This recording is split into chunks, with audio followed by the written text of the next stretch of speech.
Shalom bien-aimés dans le Seigneur, je vous salue au nom précieux et glorieux de notre Seigneur et Sauveur Jésus-Christ. Et je suis dans la joie de vous savoir encore une fois nombreux, afin de suivre l'enseignement et la parole de Dieu de ce jour d'aujourd'hui. Alors, aujourd'hui, nous allons lire dans Matthieu chapitre 15 et nous commençons au verset 10 et nous allons jusqu'au verset 15. Matthieu chapitre 15, verset 10 jusqu'à 15, voilà ce que nous dit la parole de Dieu. Ayant appelé à lui la foule, il lui dit, écoutez et comprenez. Ce n'est pas ce qui entre dans la bouche qui suit l'homme, mais ce qui sort de sa bouche, c'est ce qui suit l'homme. Alors ses disciples s'approchèrent et lui dirent, sais-tu que les pharisiens ont été scandalisés des paroles qu'ils ont entendues? Il répondit, toute plante que n'a pas plantée mon Père céleste sera déracinée. Laissez-les, ce sont des aveugles qui conduisent des aveugles. Si un aveugle conduit un aveugle, ils tomberont tous deux dans une fosse. Pierre, prenant la parole, lui dit, explique-nous cette parabole. Alléluia. Aujourd'hui, bien-aimés dans le Seigneur, nous allons continuer à parler de la destruction des œuvres de l'ennemi. Je sens en moi qu'il faut qu'on revienne encore sur ce sujet, sur la destruction des œuvres de l'ennemi. Vous êtes sans ignorer que nous avons un ennemi qui nous agace. Et il s'appelle le diable, il s'appelle Satan, il s'appelle Lucifer, il s'appelle le serpent ancien, il s'appelle le dragon et qu'en sais-je encore. Mais gloire soit rendue à notre Seigneur Jésus-Christ qui nous a donné la victoire sur lui, car lui-même l'ayant vaincu, il a donné le pouvoir à tous ceux qui croiront en lui de pouvoir vaincre l'ennemi commun que nous avons tous, le diable, Satan.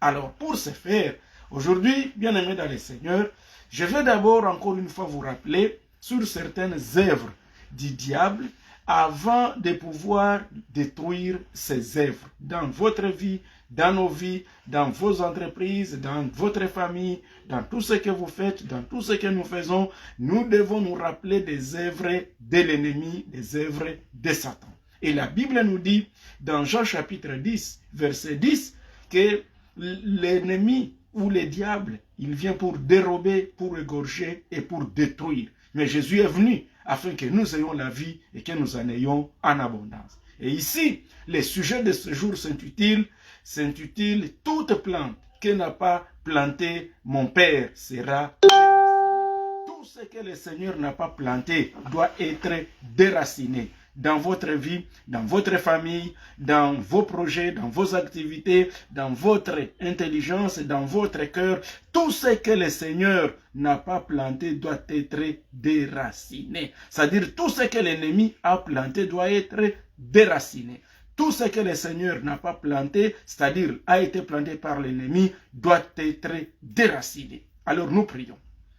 Tendre Père, au nom du Seigneur Jésus-Christ, nous te rendons toute gloire car tu es tellement merveilleux, tellement bon, tellement puissant. Toi qui fais toutes choses à ton temps et toi qui nous aimes et toi qui es grand et toi qui es merveilleux. Je te bénis Seigneur car tu es là. Parle-nous en sorte que chacun de nous soit capable de déraciner toutes les œuvres de l'ennemi car ta parole nous dit que toute plante qui n'a pas planté le Père doit être déracinée. Voilà Seigneur Jésus-Christ que nous avons besoin d'une révélation, nous avons besoin de cette grâce de pouvoir déraciner tout ce qui n'a pas été semé par les Pères dans nos vies. Au nom du Seigneur Jésus, gloire à toi Père. Amen. Alors je reviens sur le texte de lecture. Je venais de lire dans Matthieu chapitre 15 et on était au verset 10 jusqu'au verset 15. La Bible nous dit, c'était lorsque Jésus-Christ était en train de parler des commandements divins qui étaient opposés à la tradition humaine. Parce que, en ce temps-là, la Bible nous dit que, alors des pharisiens et des scribes, ils vinrent de Jérusalem auprès de Jésus et dirent, pourquoi tes disciples transgressent-ils la tradition des anciens, car ils ne se lavent pas les mains quand ils prennent leur repas. Jésus leur répondit, et vous, Pourquoi transgressez-vous les commandements de Dieu au profit de votre tradition? Ici, Jésus-Christ est en train de montrer aux pharisiens qu'il existe, et il nous appelle tous à comprendre qu'il existe la tradition des anciens et il existe aussi les commandements de Dieu. En fait, la tradition en soi, à un certain moment, elle n'est pas mauvaise. Mais si la tradition devient contraire à la parole de Dieu, nous devons nous séparer d'une telle tradition. Nous avons connu beaucoup de traditions dans nos cultures qui ne correspondent pas à la parole de Dieu. Par exemple, on vous dit que, voilà, quand vous avez un enfant, pour que l'enfant soit en vie, pour que l'enfant ne connaisse pas de problèmes, il faut prendre un cordon, vous mettez, je ne sais pas moi, dans ses hanches, vous faites ceci ou cela, vous devez égorger une poule ou une chèvre, ou je ne sais pas moi, vous prenez du sang et vous allez asperger à tel endroit pour que la maison soit protégée. Ça, ce sont des traditions. Et ces traditions-là, qui ne cadrent pas avec la parole de Dieu, de telles traditions devaient nécessairement être déracinées dans nos vies en tant qu'enfants de Dieu. Parce que lorsque nous sommes devenus des enfants de Dieu, nous nous sommes engagés à respecter un autre commandement, et notre commandement, c'est la parole de Dieu. Ainsi donc, il nous arrive des fois qu'il y a certaines traditions, il y a certains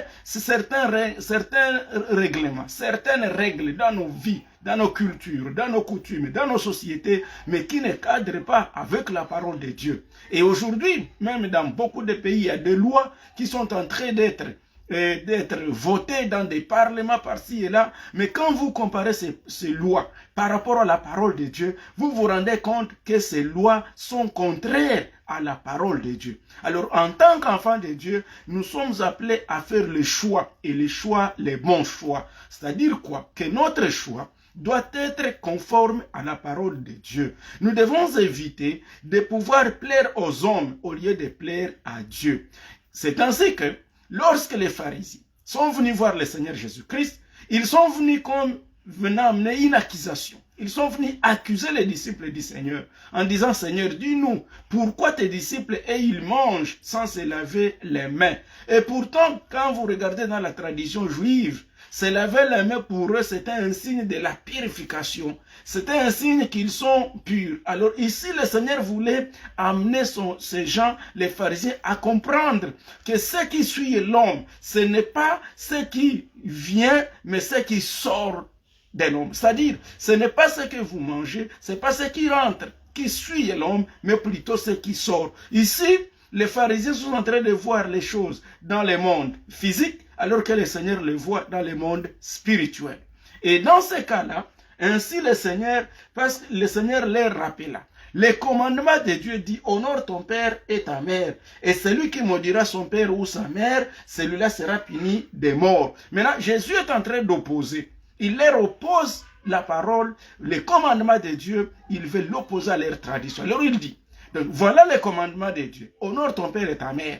Et si tu maudis ton père ou ta mère, tu seras puni de mort. Mais regarde votre tradition, elle dit que c'est lui qui dira à son père ou à sa mère, c'est dont j'aurais pu t'assister est une offrande à Dieu, n'est pas tenu d'honorer son père et sa mère. Vous annulez ainsi, alléluia. Le Seigneur leur dit, vous annulez ainsi la parole de Dieu au profit de votre tradition. Aujourd'hui, l'ennemi a semé une graine dans les cœurs de beaucoup d'enfants de Dieu pour que, au lieu de pouvoir considérer la parole de Dieu, nous considérons d'abord nos traditions. Et Jésus conclut que lorsque nous priorisons nos traditions, celles qui sont contre la parole de Dieu, pour le Seigneur Jésus-Christ, nous annulons les commandements de Dieu au profit de nos traditions. Et ça, c'est également l'œuvre de l'ennemi. L'œuvre de l'ennemi aussi, c'est de pouvoir nous distraire. Il amène une distraction les enfants de Dieu. Et ceci arrive donc à pouvoir faire une certaine confusion. C'est pourquoi donc, vous allez vous rendre compte que actuellement, on donne plus d'importance aux choses inutiles plus qu'à la parole de Dieu.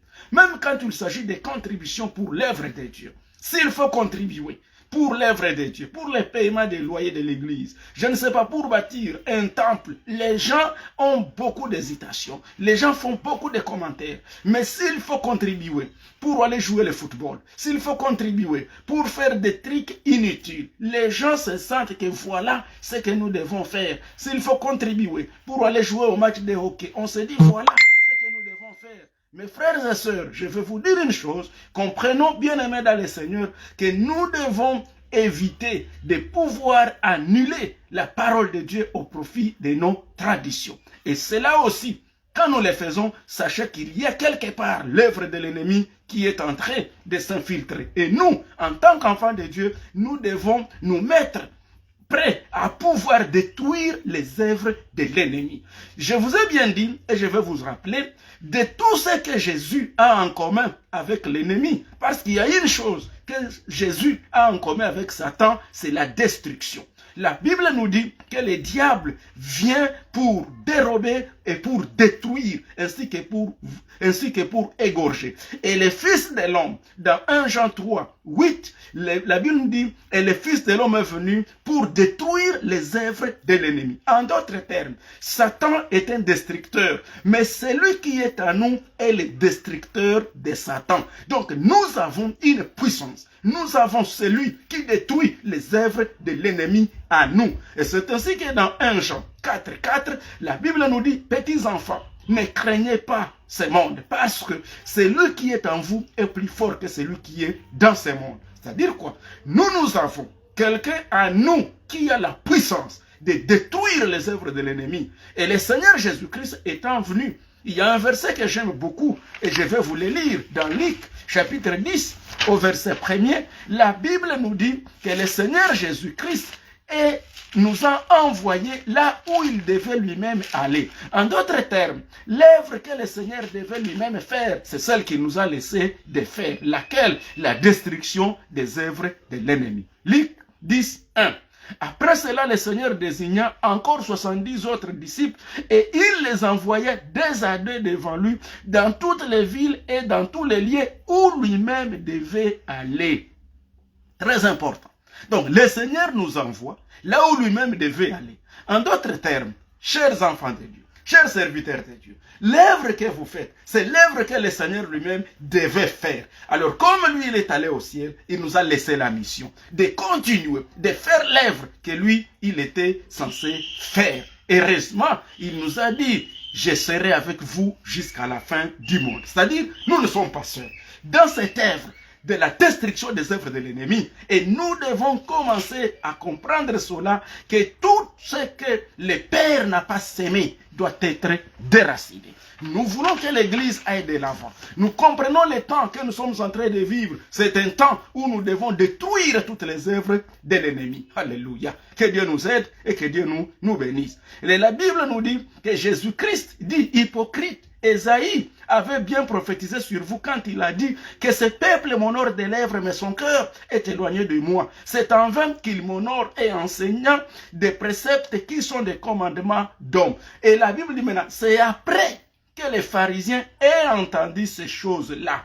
Alors le Seigneur a appelé la foule et il dit à la foule, écoutez et comprenez. Donc ce n'est pas ce qui entre dans la bouche qui suit l'homme, mais ce qui sort de la bouche. En d'autres termes, manger sans se laver les mains, ce n'est pas ça le problème, mais le problème, qu'est-ce qui sort de votre cœur? Alléluia.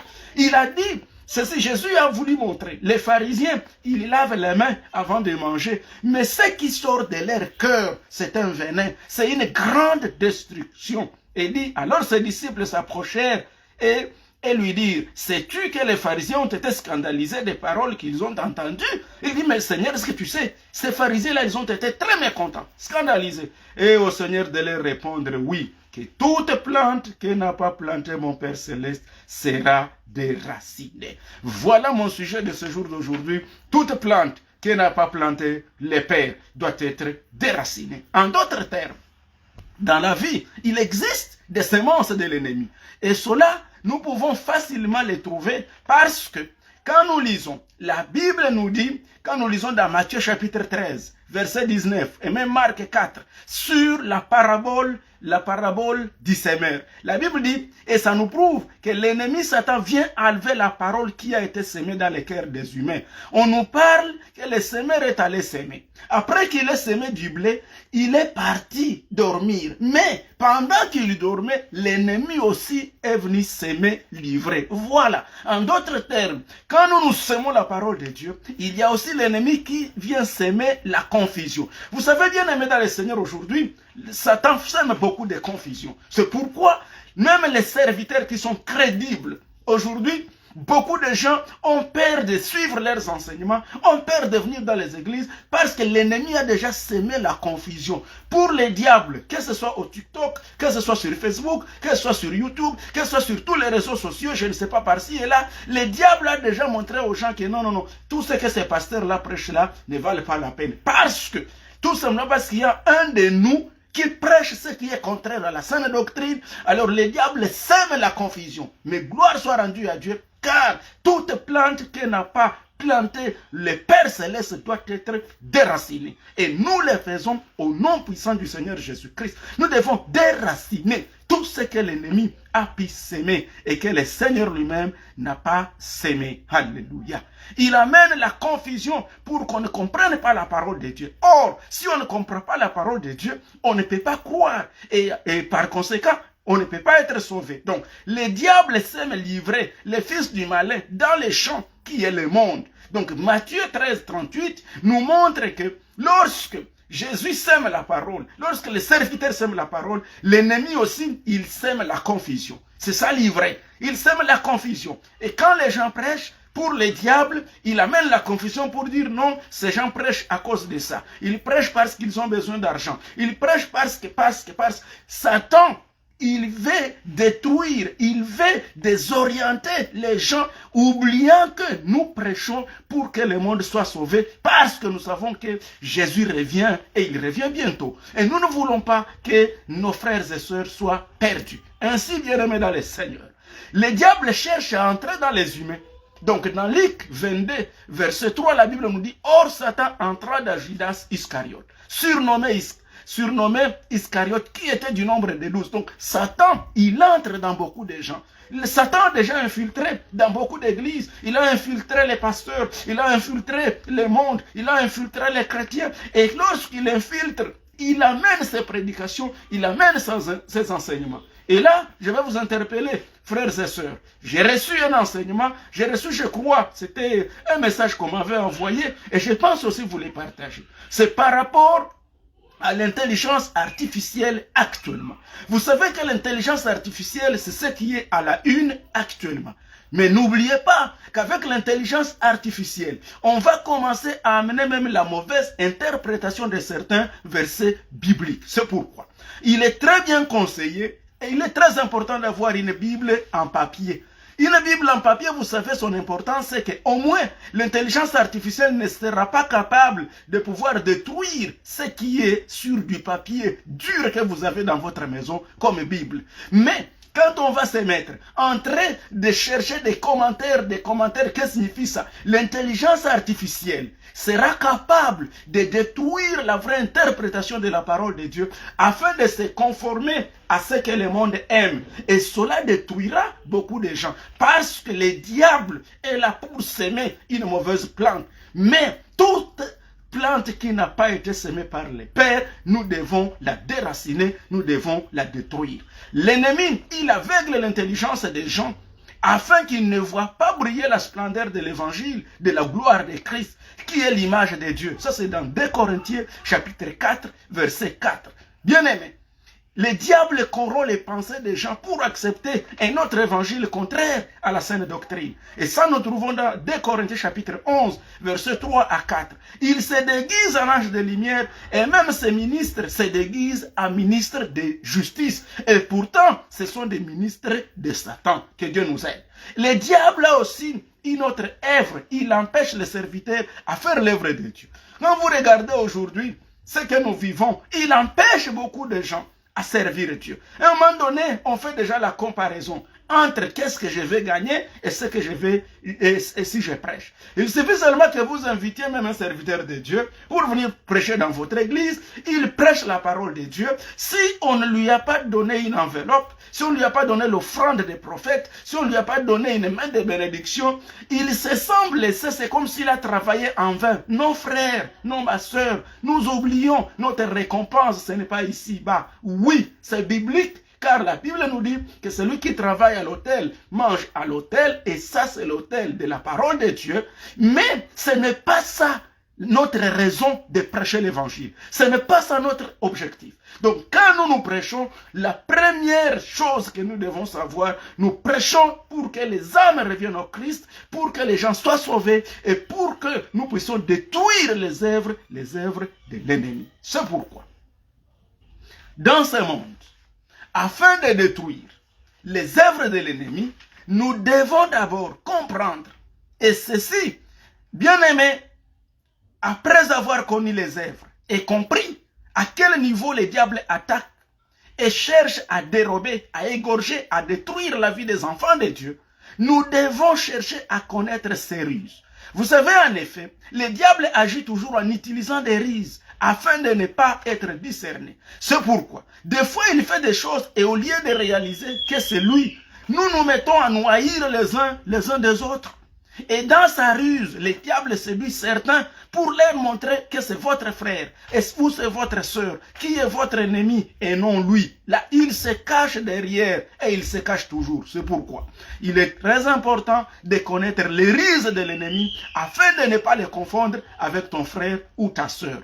Rappelons-nous, dans 2 Corinthiens 2:11, la Bible dit, afin de ne pas laisser à Satan l'avantage sur vous, car nous n'oublions pas ou nous n'ignorons pas ses desseins. Donc nous devons, c'est comme qui dirait dans une langue que je connais mieux, le Swahili qui dirait, tunafahamu sote mipango yake ilivyo. Donc tous, nous savons comment sont les plans de l'ennemi. Ça c'est dans 2 Corinthiens chapitre 2 verset 11. Mais quand nous lisons aussi même 2 Corinthiens chapitre 11 verset 3, la Bible nous dit ce qui suit. Toutefois, de même que le serpent séduisit Ève par sa ruse, je crains que vos pensées ne se corrompent et ne se détournent de la simplicité à l'égard de Christ. Donc nous devons comprendre, nous devons avoir le discernement et connaître les ruses de l'ennemi. Et les ruses de l'ennemi, c'est qu'il cherche toujours à faire que la tradition soit au-dessus de la parole. Alors que la Bible nous dit, nous devons éviter de pouvoir annuler les commandements de Dieu au profit de nos traditions. En plus, une autre chose, donc deuxième élément, afin de détruire les œuvres de l'ennemi, nous devons avoir un esprit de discernement.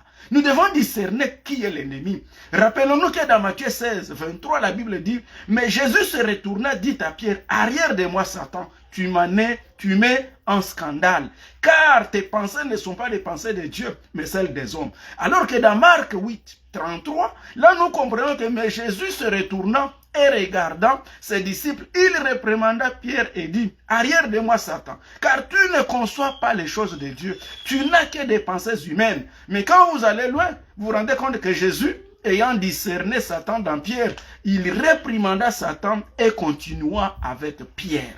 Jésus n'avait pas confondu Satan avec Pierre malgré la ruse du diable. Très important dans notre vie de pouvoir discerner.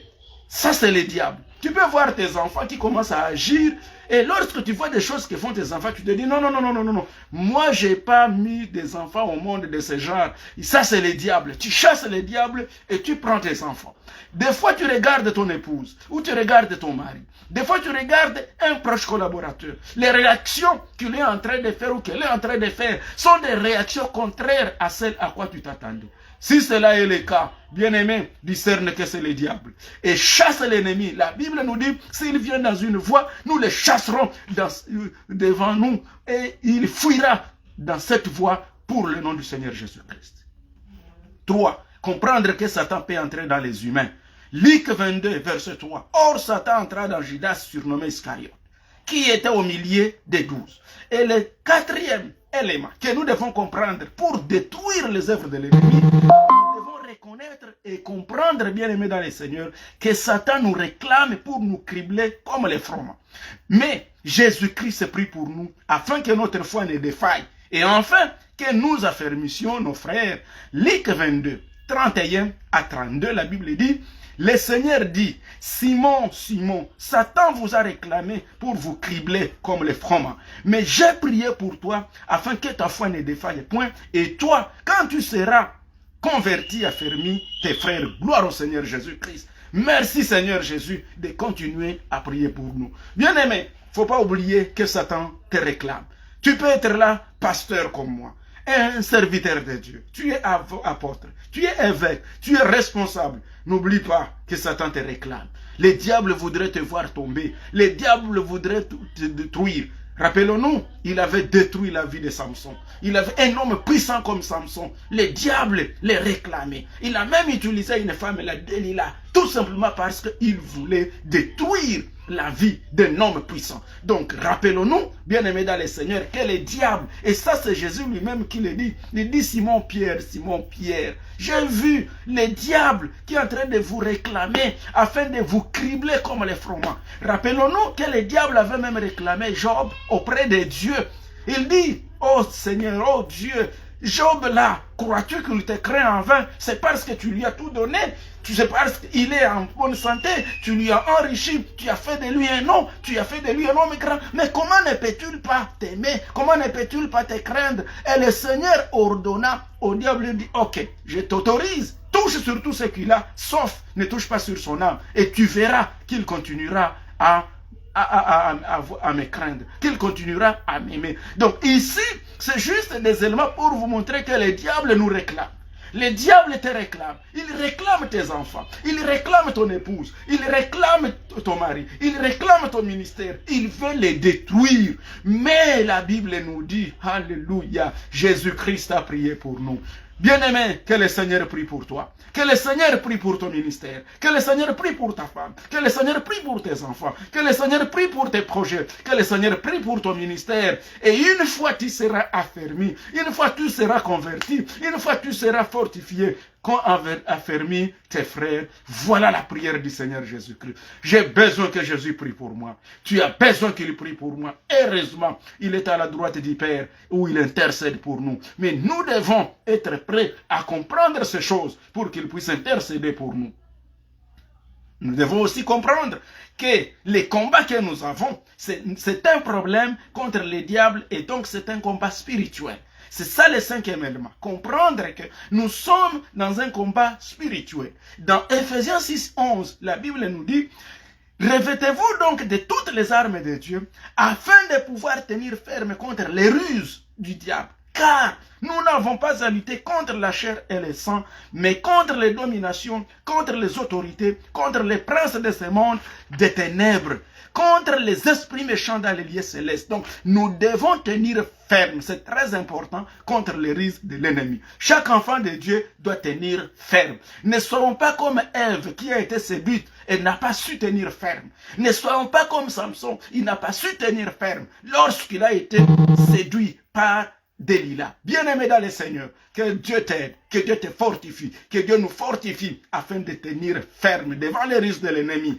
Car la ruse de l'ennemi signifie son déguisement. Donc il se déguise, il s'infiltre, il s'ingère. Et voilà pourquoi, au sixième point, nous devons comprendre qu'il se déguise en ange de lumière. Et c'est pourquoi nous devons déraciner. Une fois tu as découvert, tu as une révélation, tu comprends que non, ça je vois, ce n'est pas une bonne graine. La haine, parce que le diable, je vous ai dit, il vient voler, il vole les fruits de l'esprit, il vole la paix, il vole la joie, il vole la bénignité, il vole la bonté, il vole la patience. Et lorsqu'il vole, c'est que le Saint-Esprit a semé à nous, il sème sa graine, il sème la haine, il sème la jalousie, il sème l'impatience, il sème le manque d'amour, il sème le manque de paix, le manque de joie. Tu trouves quelqu'un a déjà perdu la joie. Bien aimé, quand tu verras ton frère ou ta soeur qui n'a pas eu la joie, comprends que l'ennemi lui a volé la joie et il a semé la haine, il a semé la colère. Alors ce qu'il faut faire, Toute plante que le Père n'a pas plantée, il faut la déraciner. Nous déracinons les manques de joie, le manque de paix. Nous déracinons la haine dans les cœurs des enfants de Dieu. Au nom du Seigneur Jésus-Christ, nous détruisons cette semence-là de l'ennemi. Nous détruisons cet ivraie-là que l'ennemi a semé dans la vie des enfants de Dieu. Le manque de collaboration entre serviteurs de Dieu. Vous savez, bien aimé, ça c'est le plan de l'ennemi. Parce qu'il sait que si nous sommes unis, si nous parlons un même langage, lorsque l'un passe à gauche, il prêche Jésus pour la gloire de Dieu. Lorsque l'autre passe à droite, on le fait. Et lorsque nous témoignons du bien les uns les autres, l'ennemi sera affaibli. C'est pourquoi le diable, il sème la haine entre même les serviteurs.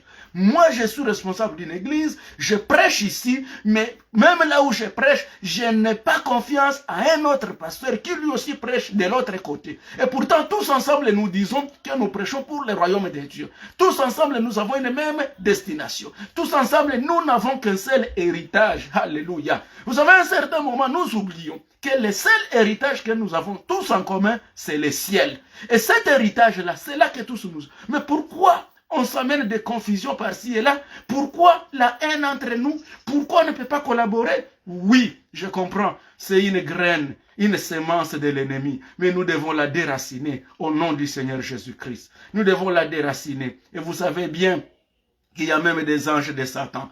Même Paul lui-même l'a dit dans 2 Corinthiens 12, 7. Et pour que je ne sois pas enflé d'orgueil, à cause de l'excellence de ces révélations, il m'a été mis une écharde dans la chair, un ange de Satan, pour me souffleter et m'empêcher de m'enorgueillir. Il y a des anges de Satan dans ce monde. Et que Dieu nous aide. Que Dieu nous aide, bien-aimés dans le Seigneur.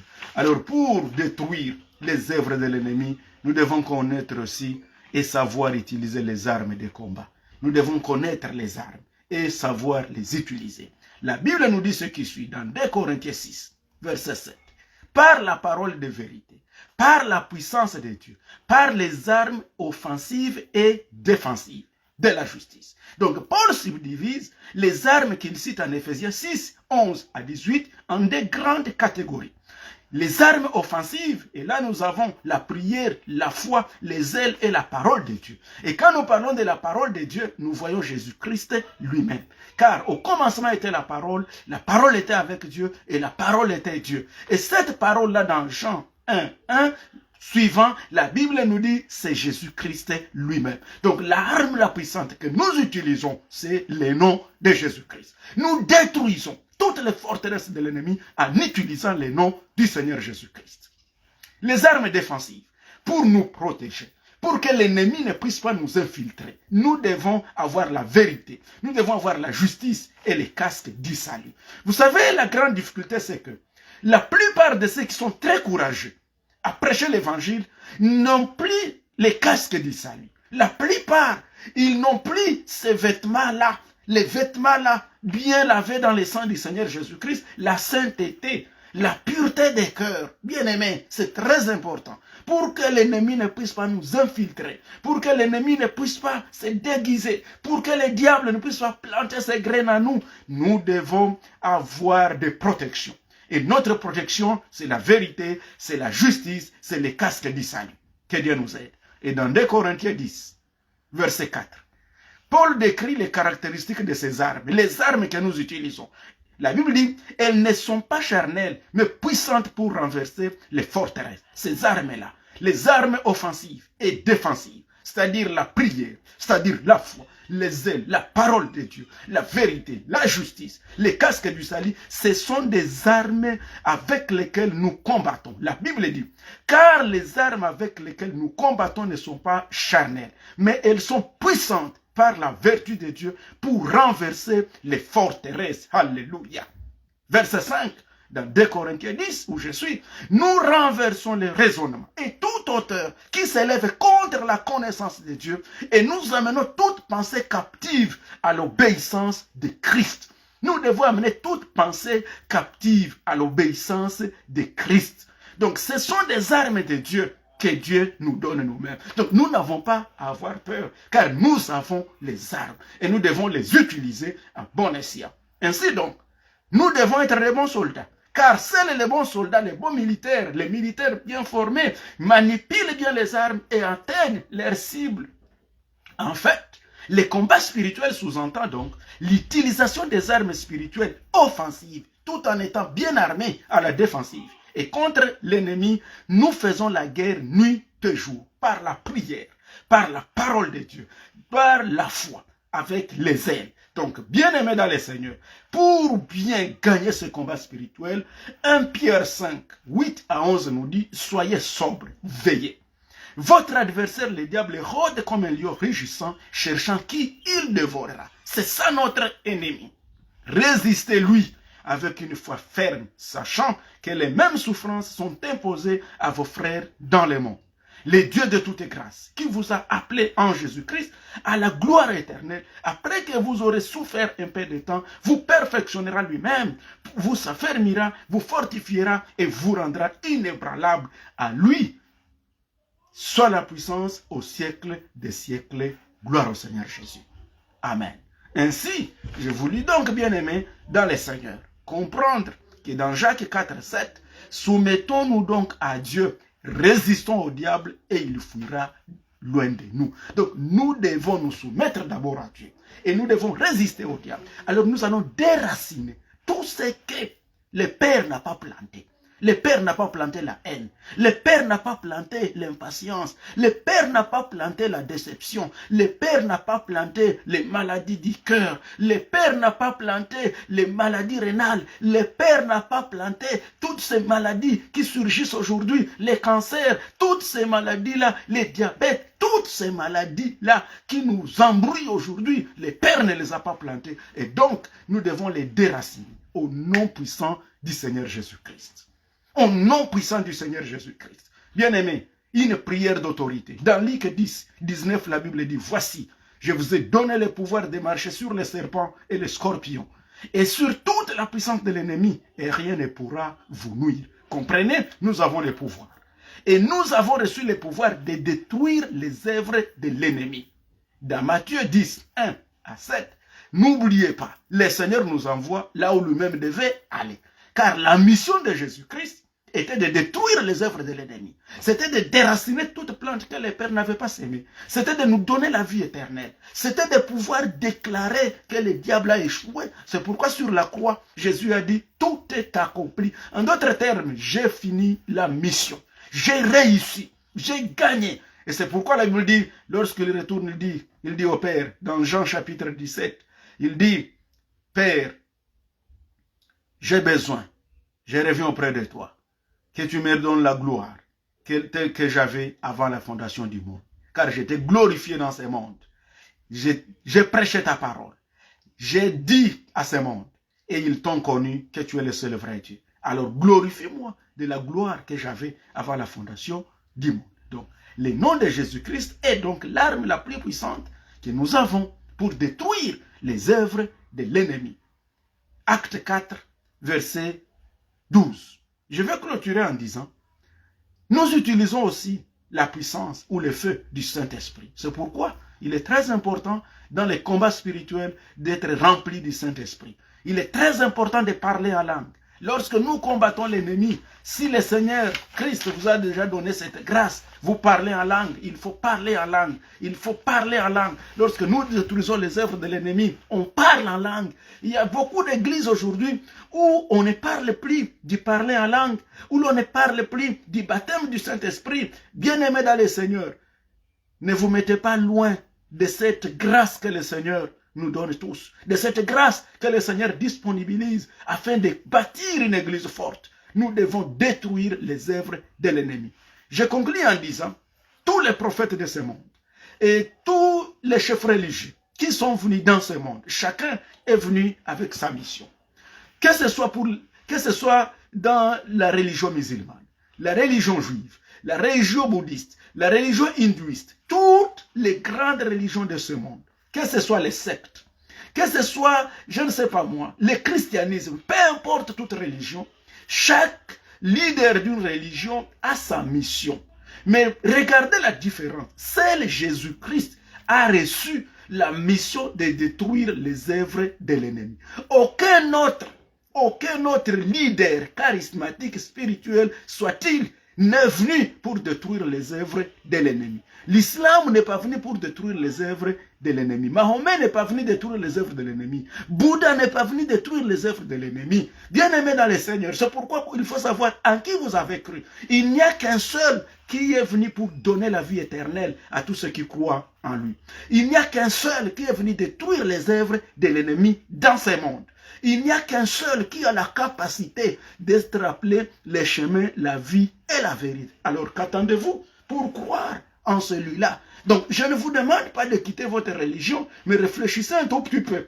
Il n'y a que Jésus-Christ qui est le chemin, la vie et la vérité. C'est pourquoi la Bible nous dit, car dans Acte 4, verset 12, il y a un seul nom que nous avons reçu, par lequel nous pouvons être sauvés, c'est le nom de Jésus-Christ. Donc tous les autres, en commençant par moi-même, mon nom ne peut pas te sauver.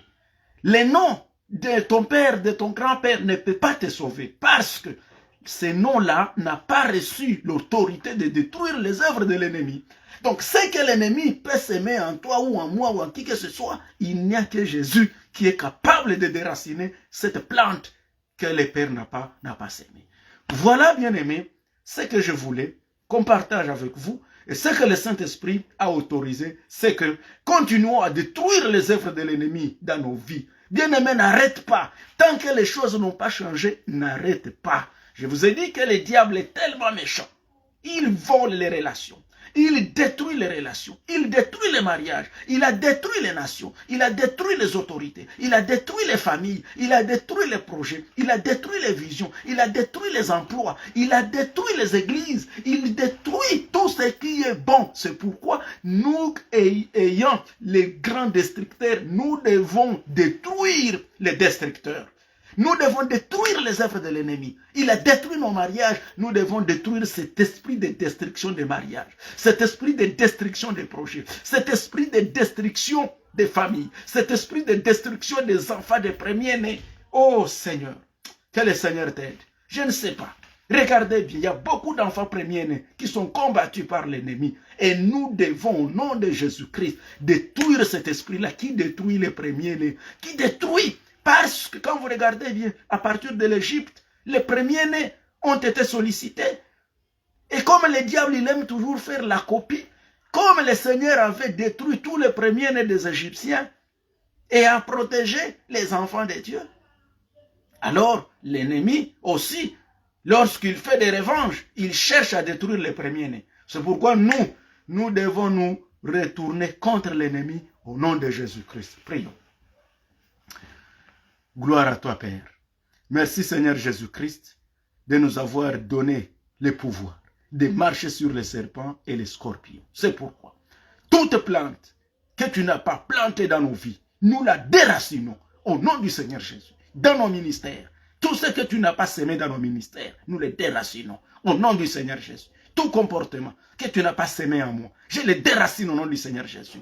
Là où le diable a attaqué les familles, là où le diable attaque les nations, là où le diable attaque les têtes, là où le diable attaque les entreprises, les projets, ceci ou cela, nous les détruisons au nom puissant du Seigneur Jésus. Et nous déclarons que la victoire qui triomphe du monde est notre foi. Père, je prie pour tous mes interlocuteurs, pour tous mes auditeurs, ceux qui me suivent de loin ou de près, ceux qui suivent aujourd'hui et ceux qui suivront, je ne sais pas quand, Seigneur, que tu les délivres. Tu sais les combats que tes enfants sont en train de traverser. Je prie, Seigneur, que tu détruises celui qui détruit leur vie, que tu détruises celui qui détruit leurs projets, que tu détruises celui-là qui détruit leur famille, leur foyer, leur mariage, leurs projets, leurs emplois, leurs activités, leur commerce, leur business, leur voyage, tout ce que l'ennemi a sémé, toute confusion, je la détruis au nom de Jésus-Christ. Gloire à toi, Jésus, car tu nous as envoyé de faire ce que toi-même tu devais faire. Étant parti au ciel, tu nous as laissés sur terre. Mais tu as dit, cependant je serai avec vous jusqu'à la fin du monde. Et tu nous as envoyé le Saint-Esprit pour nous aider. Nous déclarons donc que l'ennemi a échoué au nom puissant de Jésus-Christ. Et nous demandons que le Saint-Esprit puisse sceller ces paroles. Au nom de Jésus, Amen. Que Dieu vous bénisse. Au nom de Jésus-Christ. Et l'œuvre de l'ennemi est de